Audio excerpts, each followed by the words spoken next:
Salut à tous, on se retrouve pour l'épisode 2112 du Zap Image. On commence aujourd'hui en ce mardi 17 janvier avec des anniversaires. On peut voir tout d'abord que le meilleur jeune joueur de la Coupe du Monde, il fête aujourd'hui ses 22 ans. Il s'agit de Enzo Fernandez, qu'on a beaucoup parlé déjà pour sa Coupe du Monde et pour l'après-Coupe du Monde, avec un potentiel transfert qui n'est pas arrivé, devrait être transféré l'été prochain, mais pas en janvier. Donc bon anniversaire à lui, il fête aujourd'hui ses 22 ans, le jeune Argentin.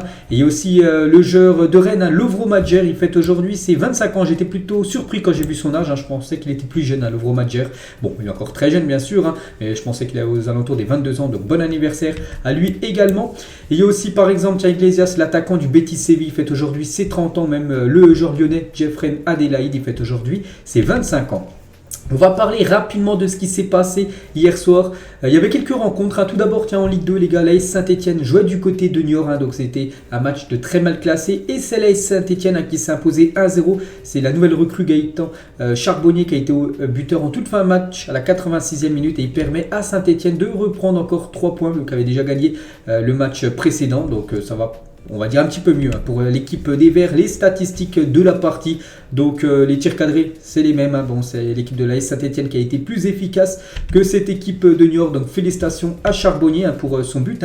Et les deux buts de Gaëtan Charbonnier ont rapporté 3 points à l'AS Saint-Etienne. Aucun autre joueur des Verts ne fait mieux, tout simplement. C'est qu'il avait déjà été buteur contre Caen. Il avait permis à Saint-Etienne de prendre des points. Et la même chose hier contre Niort. Donc voilà, une recrue qui marque des points, on peut dire, du côté des Verts. Et toujours avec cette équipe des Verts, donc Gauthier Larseneur, qui a été le gardien hier, a réalisé 2 clean sheets lors de ses 2 premiers matchs. Donc c'est une première pour un gardien des Verts depuis Jody Viviani. C'est en avril 2007 où voilà, qu'un gardien arrive. Il vient d'être recruté, il fait ses 2 premiers matchs en prenant pas de but. Donc voilà, l'exploit, on peut dire, de Larseneur, 2 matchs en clean sheet.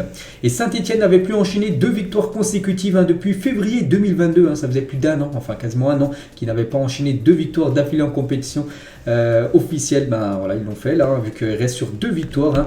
Donc ils se replacent un petit peu au classement. Bon, ils sont toujours très très loin, voilà. Mais ils sont plus derniers, eux qui étaient derniers depuis pas mal de temps. Ils sont 18e.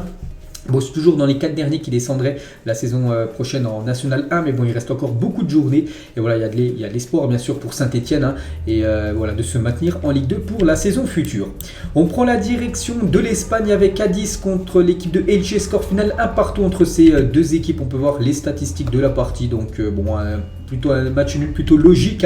Du coup, tous les résultats de cette 17e journée, donc il manque Betis, Barça, Real, Valence. Ces 4 équipes ont joué la Super Coupe d'Espagne, donc leur rencontre se jouera à une date ultérieure. Et du coup, le classement, ça bouge pas. Le Barça, le Real et la Real Sociedad en 3e position. Et il y avait aussi une rencontre hier du côté du championnat italien. C'était entre Empoli et la Sampdoria de Gênes. C'est Empoli qui réalise la bonne opération en s'imposant 1-0. On peut voir les stats de la partie et on peut voir du coup tous les résultats, bien sûr, avec ce dernier match Empoli à Sampdoria. Et du coup, le classement, donc ça bouge pas aussi à Naples, Milan et la Juventus Turin en 3e position. Il y a du football aujourd'hui, donc c'est pas les championnats qui jouent ce soir, c'est de la coupe. Par exemple, la Coupe du Roi, la Real Sociedad contre Mallorca à 19h et aussi Alaves FC Séville ce soir à 21h en Coupe du Roi. Il y a aussi de la FA Cup, donc la Coupe anglaise avec Wolverhampton contre Liverpool ce soir à 20h45. Et aussi de la Coupe d'Italie, Naples contre l'équipe de Cremonese, c'est ce soir également à 21h. Donc on parlera bien sûr de tous ces résultats demain. On va parler cette fois-ci de l'équipe de Arsenal et José Mourinho, après avoir remporté le derby du nord de Londres en tant qu'entraîneur de Tottenham en décembre 2020, laissant Arsenal à la 15e place. Il avait dit avec Mikel Arteta, Arsenal redeviendra Arsenal, donc une grande équipe en Angleterre. Il avait vu juste José Mourinho parce que quasiment 2 ans et demi après, on peut dire, voilà, Arsenal est en tête bien sûr de la Première Ligue. C'est vrai qu'il y a en décembre 2020, Arsenal était 15e du championnat anglais. Et toujours avec cette équipe des Gunners, regardez en gros les cotes du côté de l'Angleterre. On peut voir que c'est Arsenal bien sûr qui a la cote la plus basse. Bon, c'est marqué moins 135 et City moins 130, je sais pas trop ce que ça veut dire. Bon, on peut voir qu'Arsenal en gros c'est eux qui ont le plus de chances de remporter le championnat. City, deuxième équipe qui a le plus de chances. Manchester United a une cote à 14 pour remporter cette première ligue, même Newcastle une cote à 50 pour remporter ce titre de champion. Par exemple Chelsea une cote à ça doit être 800 pour remporter enfin 80 plutôt, pour remporter ce championnat anglais.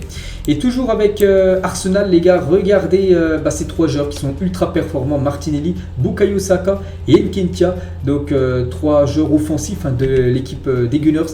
Et c'est vrai qu'ils ont coûté très peu d'argent, cette équipe de Arsenal, quand ils ont été recrutés. Ces 3 joueurs d'Arsenal ne leur ont coûté que 6 millions d'euros. Donc c'est très peu, et surtout maintenant quand on voit ce qu'ils apportent au club. Ils ont enregistré un total de 21 buts et 11 passes décisives en 25 matchs, toutes compétitions confondues cette saison. Concernant ces 3 joueurs qui performent maintenant, brillent du côté de l'attaque des Gunners. Lui, il avait brillé à l'époque du côté des Gunners, lors de la grande époque de Arsenal. C'est Thierry Henry, bien sûr, le légendaire Thierry Henry avec ce maillot aussi légendaire aux 2 de Arsenal à l'époque, ou même Cristiano Ronaldo aussi avec ce maillot légendaire de Manchester United il y a quelques années. Et on va parler cette fois-ci des Red Devils de Manchester United, et on va regarder l'avant-après Ronaldo quand il a quitté le club. Donc le dernier match de Première Ligue de Manchester United avec CR7 a été une défaite 3 contre Aston Villa. C'était le 6 novembre dernier. Après, vous savez qu'il a fait cette interview, il a été licencié par le club, tout ça, et depuis tout simplement c'est que des victoires depuis le départ de Cristiano Ronaldo. Donc avant le 6 novembre, c'était 7 victoires, 2 matchs nuls, 4 défaites, et depuis c'est 12 victoires, 2 matchs nuls, 4 défaites. Ça n'a pas bougé en match nul et en défaite, mais c'est surtout les victoires où il y en a eu plus 5 par rapport à avant, tout simplement. Donc voilà, il n'y a rien à dire, bien sûr. Manchester United se porte beaucoup mieux sans Ronaldo qu'avec Ronaldo, preuve à l'appui. On va parler de Mudryk. Donc le président du Shakhtar a annoncé que 25 millions d'euros du transfert de Mudryk seront destinés aux soldats, défenseurs et familles en Ukraine. Il a ajouté ensuite: j'en suis convaincu qu'on gagnera la guerre. Voilà, par rapport à ce qui se passe, vous savez, dans son pays. Et un match amical face à Chelsea sera également organisé. Voilà, un Chelsea-Shakhtar sera organisé. Bon, je ne sais pas la date et le lieu, mais voilà, il y aura un match qui sera organisé, bien sûr, par rapport à Mudryk, qui les rejoint, cette équipe de Chelsea.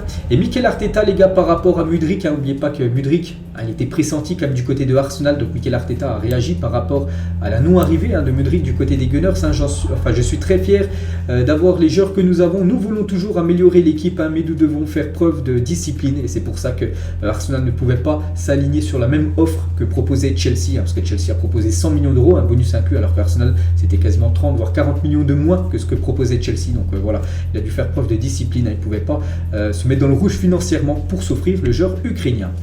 Toujours avec les infos un petit peu mercato, tout ça. Donc William Saliba, concernant sa prolongation de contrat du côté de Arsenal, il a dit: je suis tellement heureux ici à Arsenal, le club discute avec mon agent et moi, et du coup il devrait prolonger l'aventure du côté des Gunners. L'ancien Marseillais qui se plaît très bien maintenant du côté de Arsenal, c'est un titulaire indiscutable comme de l'équipe de Mikel Arteta. Ils sont premiers actuellement, donc voilà, c'est pour ça qu'il veut prolonger l'aventure, et Arsenal bien sûr veut prolonger le jeune défenseur français. On va parler aussi d'un ancien Marseillais, c'est Florian Thauvin, qui devrait quitter l'équipe des Tigres au Mexique. Voilà, c'est quasiment fini. Donc le club mexicain doit exclure un non-mexicain pour pouvoir enregistrer sa recrue Nico Ibanez, dont l'ancien Marseillais pourrait prendre la porte, voilà, parce que vous savez qu'il y a des quotas par rapport aux joueurs étrangers. Puis là, du coup, pour rentrer, enregistrer cette signature Nico Ibanez, un joueur qui a rejoint l'équipe des Tigres, il faut qu'un joueur quitte le club, un joueur qui n'est pas mexicain. Et en gros, ça devrait être Florian Thauvin. Surtout que Florian Thauvin, c'est quand même le joueur le mieux payé du championnat mexicain. Il touche un énorme salaire là-bas. Donc l'ancien Marseillais n'a pas les faveurs du nouveau technicien des Felinos, donc l'équipe des Tigres. Et un petit rappel, les gars, de ses stats du côté des Tigres. Donc le Français a inscrit 8 buts et fait 5 passes D en 38 matchs avec les Tigres. Donc il devrait quitter cette équipe des Tigres et certainement revenir en Europe. Bon, après, je ne sais pas quel club. Un retour à Marseille peut être envisageable, bien sûr, vu qu'il connaît très bien l'OM. Donc il a 29 ans actuellement, Florian Thauvin. Toujours avec l'OM, donc n'est pas vendeur de Léo Balerdi cet hiver et a fixé son prix à 25 millions d'euros. L'Ajax ne compte pas hausser son offre jusqu'à ce prix et devra abandonner cette piste. C'est vrai que du côté de l'Ajax, il cherche le remplaçant de Daley Blind et il pense tout simplement au défenseur Balerdi, le défenseur de l'OM. Mais le problème, c'est que Marseille a fixé son prix à 25 millions d'euros et ça, c'est pas possible pour l'Ajax Amsterdam de monter aussi haut. Concernant Guendouzi, ne ferme pas la porte à un retour en Première Ligue, mais Aston Villa ne le fait pas rêver. Il veut bien retourner du côté de l'Angleterre, mais pas du côté d'Aston Villa, il veut viser une équipe meilleure que l'équipe de Villa. Donc le joueur est très attaché à l'OM, le club d'Unai Emery s'apprête à faire une offre mirobolante aux dirigeants de Marseille. Donc Unai Emery, c'est le coach d'Aston Villa, donc eux ils veulent vraiment Matteo Guendouzi. Donc on verra bien sûr si une grosse offre arrive à Marseille pour accepter de vendre le joueur, et du coup le joueur irait du côté de l'Angleterre. Toujours avec l'Olympique de Marseille aurait formulé une offre pour Claudinho qui évolue au Zénith, donc c'est un joueur brésilien. Donc le club russe attend 40 millions d'euros pour son milieu offensif. Bon, ça je pense que ça va être très compliqué pour Marseille d'investir, d'envoyer autant d'argent, 40 millions d'euros, c'est une sacrée somme sur un joueur. Donc voilà, si l'offre descend un petit peu, là il y aura peut-être moyen que ça se fasse, mais 40 millions d'euros, je ne vois pas Marseille imposer cette somme pour ce joueur Claudinho. On va parler de Malo Gusto, et Newcastle est très intéressé par le défenseur droit de l'équipe de France Espoir, ou même de l'équipe lyonnaise, et pourrait transmettre une grosse offre à Lyon et aux joueurs cet hiver. Donc Bruno Chéroux ferme la porte à un départ en janvier. Ils veulent le conserver au moins jusqu'à l'été prochain. Le jeune Malo Gusto, donc au mercato estival, la donne sera différente et les dirigeants lyonnais espèrent au minimum 30 millions d'euros pour lâcher son joueur. Donc ça serait plus un transfert l'été prochain. Donc il y a Newcastle et aussi le Real Madrid qui garde un œil sur le jeune Malo Gusto. Concernant Pablo Sarabia, qu'on parle depuis pas mal de jours là, donc à Wolverhampton, Here We Go, donc là, le Here We Go de Fabrizio Romano, donc certainement dans la journée, là au pire demain, c'est imminent, la signature de Sarabia du côté de Wolverhampton. Le PSG devrait récupérer 5 millions d'euros en vendant le joueur espagnol. Et pour remplacer Pablo Sarabia, le PSG discute concrètement avec un joueur dont le nom n'a pas filtré à ce jour. Voilà, donc il y aurait bien sûr, s'il y a un départ du côté de Paris, il y aura certainement un remplaçant, c'est quasiment sûr. Donc pour l'instant, il y a un joueur qui est pisté, mais on ne connaît pas encore l'identité de ce joueur. Toujours avec le Paris Saint-Germain, donc cette fois-ci un départ. Donc Al Nassr veut recruter Keylor Navas cette semaine après la sérieuse blessure de David Ospina, qui est le gardien numéro 1 du côté de Al Nassr. Vous savez, cette équipe où joue maintenant Cristiano Ronaldo. Il s'est blessé, David Ospina, le gardien colombien. Et du coup, il cherche un gardien pour le remplacer. Il pense tout simplement à Keylor Navas, le gardien du Paris Saint-Germain, la doublure de Donnarumma. Et toujours avec le PSG, donc Yohan Cabaye vient d'être nommé directeur adjoint du centre de formation du PSG. Voilà une petite info concernant l'ancien joueur du PSG. Il avait joué au Paris Saint-Germain il y a quelques années, Yohan Cabaye. On va parler cette fois-ci d'Andy Delors en négociation avec Lorient pour son attaquant Terem Moffi. L'OGC Nice attend de pouvoir conclure le transfert avant de laisser Andy Delors partir à Nantes. Voilà, c'est pour ça que pour l'instant Andy Delors est toujours un joueur de Nice, même s'il est très très prêt de rejoindre l'équipe de Nantes. En gros, Nice attend déjà son remplaçant. C'est pour ça que Nice attend la signature de Terem Moffi, l'attaquant lorientais. Si ça se fait, Andy Delors aura une bonne sortie et il ira jouer du côté du FC Nantes pour cette deuxième partie de saison. Et du côté de Lorient, je vous ai dit, il pourrait vraiment récupérer beaucoup d'argent. On a parlé un petit peu hier soir avec Terem Moffi, environ 25 millions d'euros. Ça peut être Nice, ça peut être aussi West Ham qui est intéressé par l'attaquant nigérian. Et Dango Ouattara, les gars, c'est l'équipe de Bournemouth. On a parlé aussi hier soir, qui pourrait proposer 28 millions d'euros pour le joueur burkinabé. Donc voilà, ça ferait quasiment plus de 50 millions d'euros, 53 exactement, que pourrait récupérer l'équipe de Lorient. Et si on regarde bien sûr les plus belles ventes de Lorient ces dernières années, il serait classé directement numéro 1. Voilà, ces deux-là. Donc voilà, 25, 28. Donc il y a eu c'est vrai qu'il y a eu des bons joueurs comme Guerrero, comme Guendouzi, les gars, qui avaient été vendus pour 8 millions d'euros. Donc voilà, si Ouattara et Moffi sont vendus, ils seront bien sûr à la première et à la deuxième place des plus grosses ventes de Lorient ces dernières années. On va parler d'un joueur ghanéen, les gars, il s'appelle Suleymana, est ouvert à un départ du Stade Rennais cet hiver. Donc Everton étudie la possibilité d'un prêt avec option d'achat concernant ce joueur qui est arrivé en 2021. Donc Rennes l'avait acheté quand même 17 millions d'euros, donc c'est quand même une sacrée somme. Et donc ses stats, il a inscrit seulement 6 buts et il fait 4 passes D en 44 matchs. Ça qu'il n'a pas réussi, on va dire, à s'imposer du côté de Rennes. Et c'est l'équipe de Everton qui aimerait se l'offrir. Donc voilà, peut-être Rennes pourrait récupérer les 17 millions d'euros qu'ils ont investis. Parce que vous savez souvent que les clubs anglais, quand ils veulent des joueurs qui évoluent par exemple en Ligue 1, mais ils proposent beaucoup d'argent pour les acheter. Et toujours avec un joueur ghanéen, cette fois-ci c'est officiel, l'international ghanéen Elisha Owusu, donc c'est un joueur de 25 ans de la Gantoise, signe à l'AG Auxerre. Donc à noter qu'il s'agit d'un milieu et qu'il a été formé à l'Olympique Lyonnais. Voilà, concernant ce joueur que je connais pas. Maintenant on va tous le découvrir bien sûr, vu que maintenant il joue en Ligue 1. Une info toujours officielle, Gabriel Soiseau signe au TFC. À l'arrière gauche arrive en provenance de Colo Colo, un club chilien. Voilà, une nouvelle recrue du côté de Toulouse, un nouveau latéral. On va parler de Mama Baldé qui fait une grosse saison du côté de l'Estac de Troyes, donc aurait été observé par West Ham lors de ses deux derniers matchs de championnat face à Lille et face à l'OM. Son prix serait évalué à 15 millions d'euros. Il a inscrit 8 buts et donné 4 passes D cette saison avec l'équipe de Troyes. Un bon joueur bien sûr. Et voilà, l'équipe de West Ham pourrait passer à l'action bien sûr du côté de Troyes. S'ils récupèrent 15 millions d'euros dans la balance, ce serait tout bénef pour le club, mais bon, ils perdraient quasiment leur meilleur joueur. Des nouvelles d'Azdine Ounahi, vous savez, ce joueur qu'on a beaucoup parlé déjà lors de sa Coupe du Monde qui a été très bonne pour ce joueur marocain. Et c'est vrai que pour l'instant, on est quand même le 17 janvier, on ne sait toujours pas où il va jouer pour cette deuxième partie de saison. Bon, pour l'instant, il joue toujours à Angers, mais lui espère jouer dans un autre club. Et c'est l'équipe qui met un article, et si on ouvre cet article en gros, donc ça ne serait pas Leicester City qui serait très intéressé. Donc ce serait un autre club anglais, les gars, donc qui pourrait proposer beaucoup d'argent tout simplement, alors que Naples avait pris de l'avance pour faire signer le milieu marocain Azdine Ounahi. Un club de première ligue a réalisé une offensive qui pourrait être décisive. Donc c'est pas Leicester. Voilà, donc c'est un autre club anglais qui pourrait vraiment proposer beaucoup d'argent à Angers pour s'offrir Azdine Ounahi. On va parler cette fois-ci du jeune Argentin de 16 ans, Gianluca Prestiani, intéresse donc le PSG, le Real, le Barça et Manchester City. Donc voilà, 4 top clubs mondiaux. Donc voilà, bon, je ne connais pas du tout le joueur vu qu'il est jeune et il ne joue pas en Europe.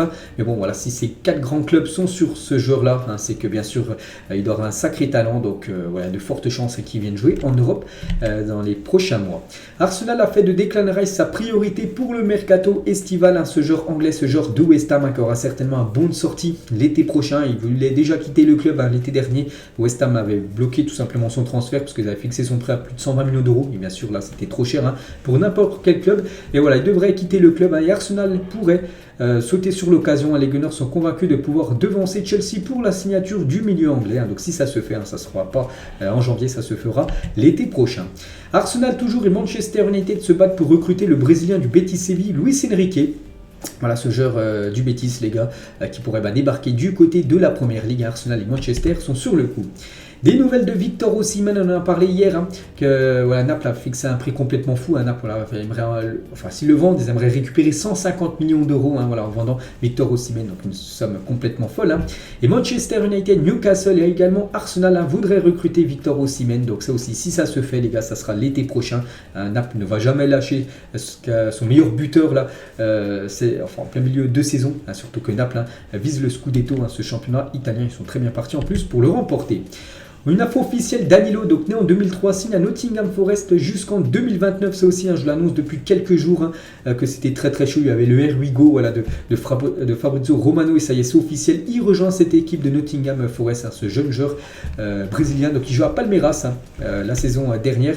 Et du coup, Nottingham Forest, avec encore une nouvelle recrue, vient de signer sa 24e recrue de la saison en la personne de Danilo, donc un ex-joueur de Palmeiras.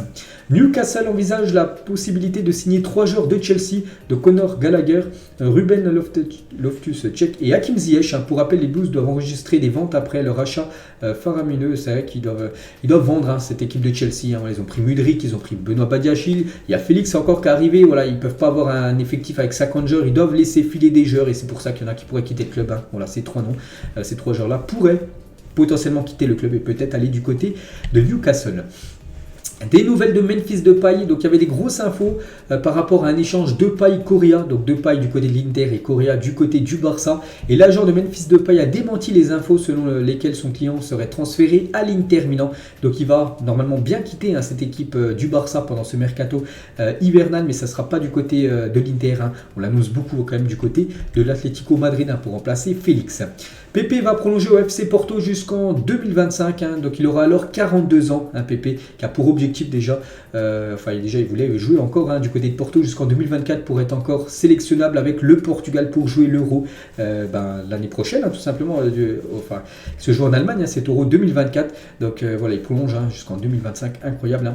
Il aura quand même 42 ans, ce légendaire défenseur portugais.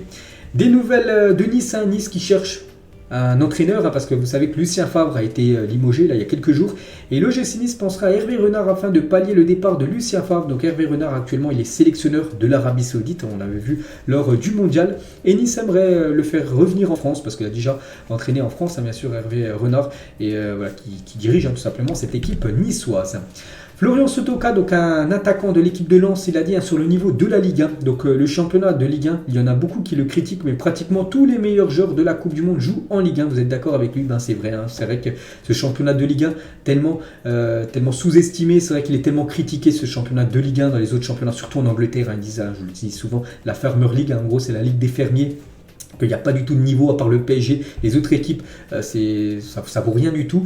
Alors que non, le championnat de Ligue 1, les gars, est un bon championnat. Bon, c'est pas le meilleur, bien sûr, pour moi. Voilà, la première ligue, c'est supérieur à la Ligue 1, mais ça reste un très très bon championnat, hein. Je pense qu'on pourrait même le mettre dans le top 3, là, dans les 5 meilleurs championnats au monde, hein. Donc voilà, il pourrait être devant 2 autres championnats.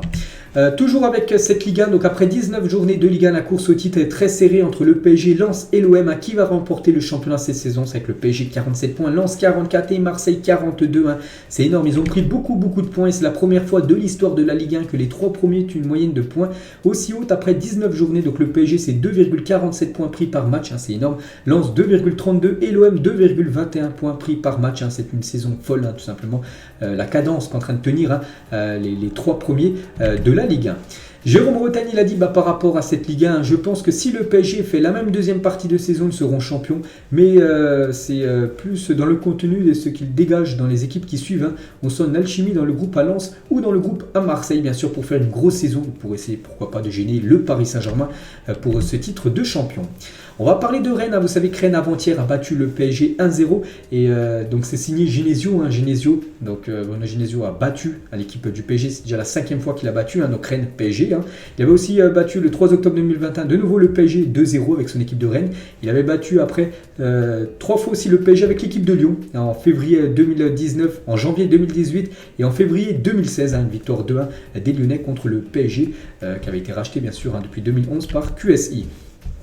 Toujours avec Paris, tiens, donc Neymar n'a touché aucun ballon dans la surface adverse lors de ses 2 derniers matchs, une première en Ligue 1 pour le meneur de jeu brésilien depuis son arrivée au PSG. C'est vrai que déjà, il a été catastrophique avant-hier. Hein. N'oubliez pas qu'il a obtenu la note de 3/10 dans le journal L'équipe, hein, par rapport à sa performance contre Rennes. C'est qu'il a touché aucun ballon dans la surface adverse, que ce soit contre l'équipe de Rennes et lors du dernier match, je ne me souviens plus c'était contre qui, le match précédent pour Neymar.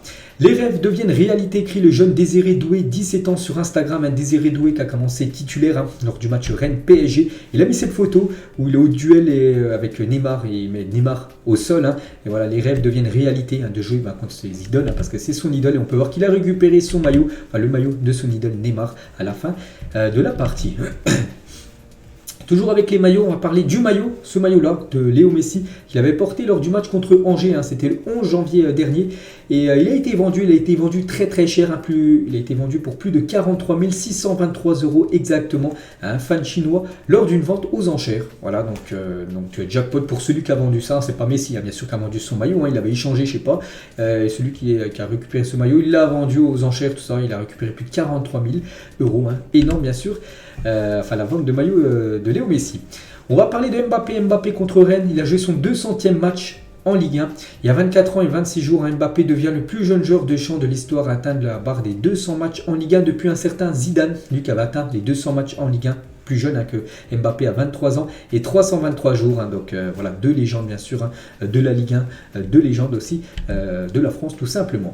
Et concernant Zidane et Paris, c'est pas fini, hein, tout simplement. Si on ouvre cet article, hein, vous savez que Zidane, voilà, sans club depuis 2 saisons, a écouté la proposition du PSG l'été dernier. Il a décidé de ne pas donner suite. Hein, il faut dire que l'ancien numéro 10 des Bleus espérait prendre la succession de Deschamps. C'est pour ça qu'il avait peut-être refusé le PSG, parce que lui il voulait prendre l'équipe de France après la Coupe du Monde. Mais vu que Deschamps prolonge avec les Bleus, en gros c'est coincé, hein, pour Zidane. Hein. Donc la rumeur Zidane à Paris va revenir très vite. Vous allez voir donc de quoi relancer la rumeur l'envoyant à Paris. Hein. Pour Florian Gazan, donc les récents mauvais résultats des pensionnaires du Parc des Princes battus par Lens et Rennes durant ce mois de janvier ne manqueront pas de faire fleurir les bruits de couloir. Hein. Donc la rumeur Zidane va revenir tout simplement. Ainsi tout était le journaliste de RTL après la défaite du PSG, hein, du côté de Rennes. Hein. Donc voilà, c'est ce journaliste en gros qui a mis ça. C'est que la rumeur Zidane peut revenir, hein, vu qu'il veut reprendre un club, hein, voilà, le Zidane on le sait, et pourquoi pas le Paris Saint-Germain. C'est vrai qu'il n'a jamais exclu, hein, de prendre cette équipe du PSG. Il avait dit, hein, en tant que joueur, hein, il n'aurait pas pu venir, mais en tant qu'entraîneur, il a dit tout est possible, hein, pour Zizou. Toujours avec le PSG, hein, peut-être le club qu'entraînera Zidane dans le futur. Hein. Donc le match du PSG contre l'équipe composée des meilleurs joueurs de Al Hilal et de Al Nasser, donc avec CR7, aura lieu jeudi, donc c'est après-demain à 18 h. Hein. Il sera diffusé sur beIN Sport, voilà cette rencontre. Hein. Et à noter que Ronaldo effectuera ses grands débuts en Arabie Saoudite lors de ce match amical, hein, donc contre le PSG. Donc il sera même capitaine, il aura le brassard de capitaine. Cristiano Ronaldo, ce sera le capitaine des meilleurs joueurs d'Al Nasser et des meilleurs joueurs de Al Hilal. Hein.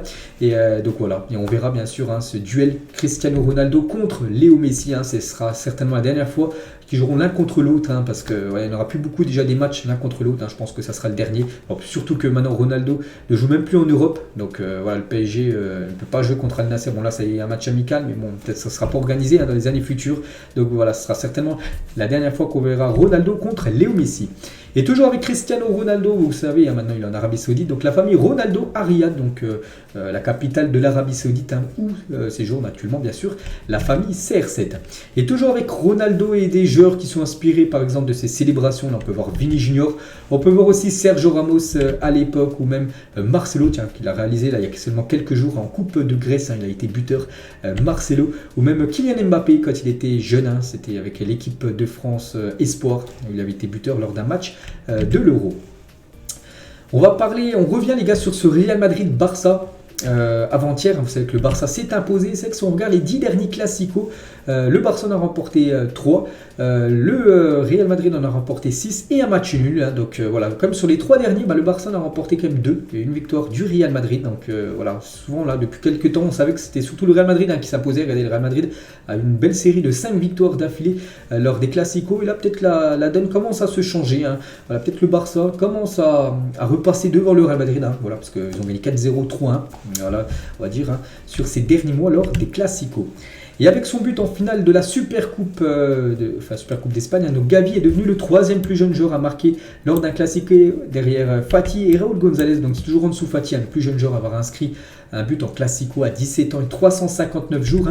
Le deuxième, Raúl González, à 18 ans et 95 jours. Et du coup, le troisième, Amas Gavi, donc avant-hier, à 18 ans et 163 jours. Donc il est sur le podium des plus jeunes buteurs lors des classicos.